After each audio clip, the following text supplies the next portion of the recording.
yaransambanyije ibyo birarangira birangiye mbona azanye amasinga anzirika amaboko n'amaguru. Kurikira amakuru uyu munsi na Liliane Iradukunda. Kuri uyu wa kabiri amakuru amaze kumenyekana hagaragaza ko Kazungu Denis ukekwaho kwica abantu mu karere ka Kicukiro bamwe yagiye abica mu buryo bw'agashinyaguro ku buryo hari aho yatetse mu isafuriya.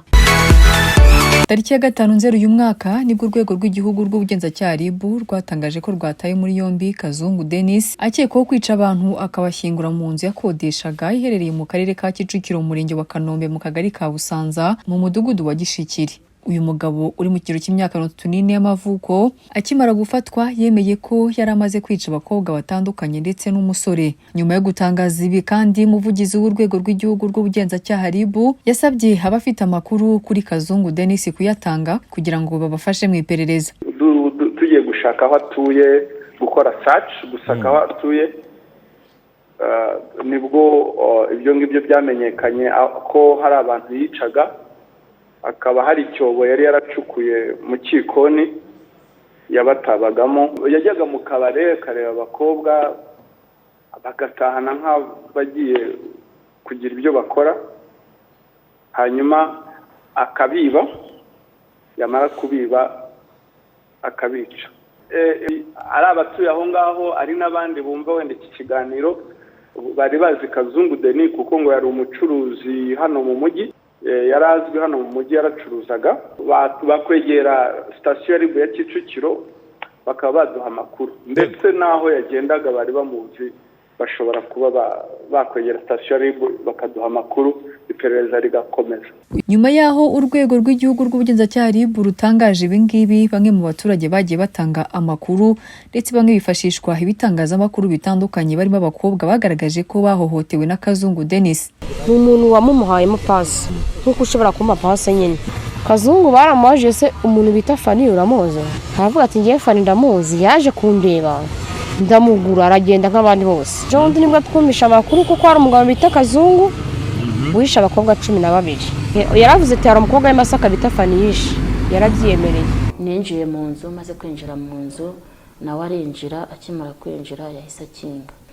Ubwo nashatse kumurwanya, nkimurwanya yamfashe hano mu ijosi n'inkovu nizirakira neza hasi araniga. Sinarenzi ko umuntu bamuniga, sinanzi ko hano haba ikintu umuntu yafata ukumva neza umwuka uraheze. Umwuka yeze nibwo nababwiye ngo nta kibazo basi gakora ibyo ukora, nta kundi nigendere. Numvaga ko namara kunsambanya wenda ari bitambwira ati sohoka ugende. Yaransambanyije ibyo birarangira birangiye mbona azanye amasinga anzirika amaboko n'amaguru. Zana icyuma kirekire cyane n'ubwa mbere nari nyibonye mu buzima bwanjye kuva navuka, gifite hano hacyaye, gifite ahantu habiri hacyaye, hose hacyaye. Mana we ndamubwira se ugiye kunyica? Arambwira ngo ntabwo icyuma ari cyo kukwica, ngo ariko ngo nibiba ngombwa uranapfa. Nibwo yambwiraga ngo ufite amafaranga angahe kuri konti. Ndamubwira nta mafaranga mfite. Yahise afata telefone yanjye ahita ambaza ngo ko mbona ngo ubika muri Equity se, ngo muri Equity ufite amafaranga. Ndamubwira ari 240. Ngo mo cash gufite hangahe? Ndamubwira mo cash mfite dene nta mafaranga mfite. Mobile money hari 32. Ubwo muri ibyo byose yambazaga niko yafataga telefone, password yanjye yarayizi, ntumbaze ngo yashyiraga he, ntumbaze ngo byagendaga gute. Ampamagarisha nomero y'Intanzaniya, arambwira ukuntu afite ikamyo aranguza, ari uranguza bodaboda. Anyereka amabuye y'agaciro, anyereka uburyo ajya muri Kongo. Umva noneho barafotora, agafotora nk'umuntu w'umugabo ukize nyine uhagaze no ku modoka. Yaranze akakohereza iyo foto akakubwira ati uyu ni njyewe. Nubwo ibi byose byabaga, bamwe mu baturanyi ba Kazungu bagaragaza ko bajyaga bumva abakobwa bataka, bamwe Kazungu akavuga ko ari indaya yari yaguze, bakaba bashwanya, aho bashimangira ko hari n'ubwo yatabwaga muri yombi ariko ugacya yagarutse. Hari igihe byabaye ngombwa ko abakobwa bataka noneho abantu bagahurura, yakumva abantu babaye benshi akamurekura, umukobwa akatubwira ati yaranyishe. Hari igihe bamujyanaga ariko twari kubona tukabona aragarutse. Hari abana b'abakobwa bavuzaga induru kuko wajyaga kubona ukabona amanukaye n'abana beza b'abakobwa bajyanye iwe. Hanyuma mu ndi minota ukumva induru ziravuze ngo abana b'abakobwa yabagezaga mu rugo, byabona ko yamara kubonana nabo umwe muri bo niwe watatse, inzego z'ubuyobozi ziramutabara basanga nyine yari yamukubise, yari mu kumukubita, yamugezaga mu nzu iwe akamusaba ko amubwira umubare w'ibanga we. Umubare w'ibanga w'iyo telefone yabanzaga kubakuraho telefone, yabaga ari kumwe n'abakobwa bafite ama-smartphone, kuko yari umuhungu mwiza rwose ufite isura nziza, yabaga ari kumwe n'abakobwa beza, akabamanukana bageza muri iyo nzu mu minota mike ukumva abana b'abakobwa bavugije induru. Ubwo rero batabaye bavuga ko imwe bagiye basanga umwana w'umukobwa nyine ari mu kuriramo, yamwambuye smartphone ye n'amafaranga yari kuri iyo smartphone yayakuye kuri telefone ngo yashyize ku ye.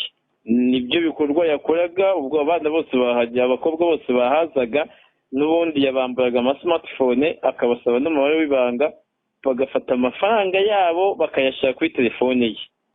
Bashobora kuba babyemeraga wenda ari bo atakubitaga. Urumva uyu muntu atuye bamufata bakamufunga, hacamo iminsi 2 bakongera bakamufungura, ntumenye ngo yaje ate.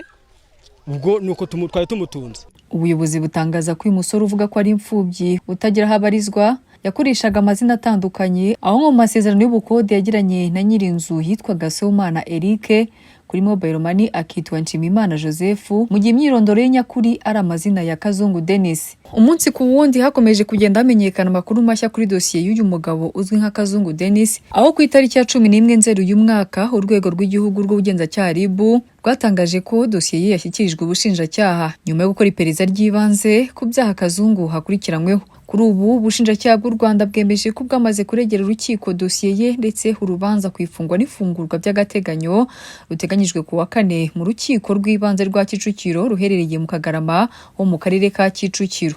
Ibyaha Kazungu akurikiranyweho n'ubushinjacyaha bigera ku byaha 10 yagiye akora mu bihe bitandukanye, aho akurikiranyweho ibyaha birimo ubwicanyi buturutse ku bushake, iyicarubozo, gukoresha undi mibonano mpuzabitsina ku gahato, guhisha umurambo w'undi muntu, gukoresha ibikangisho n'itwarwa n'ifungiranwa ry'umuntu.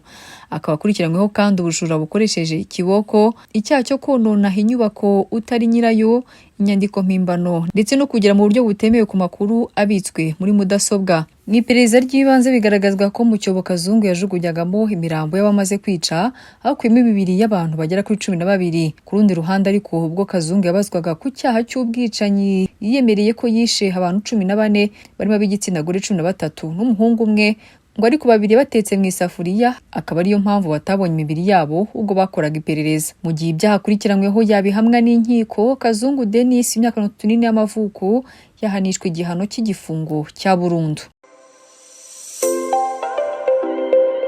Kurikira amakuru uyu munsi na Liliane Iradukunda.